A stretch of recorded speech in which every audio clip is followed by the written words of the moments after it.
If you're interested in practicing nudism at home and want to ask your family members if they're comfortable with it, it may not be as difficult as you think.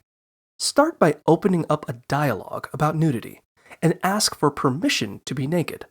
Test the waters by discussing topics like sleeping in the nude or walking around naked in the house to gauge their perspective. If it seems like they're okay with it, be direct and ask if they would be comfortable with you being less clothed. Be prepared to explain the benefits of nudity, such as improved body image or better sleep quality. If someone in your family reacts negatively, it's best to respect their boundaries and continue to dress around them. Let your family members know when you're naked, especially if there's a chance they could unexpectedly see you. Give them a heads up if someone wants to enter your room while you're naked, allowing them to decide whether or not to proceed. Over time, your family will become more accustomed to your nudity. If you have the house to yourself, take the opportunity to be naked without worrying about running into anyone or causing offense. Make your room a no-clothes zone by informing your family that you prefer to be naked when alone and requesting that they knock before entering. Keep loose clothes nearby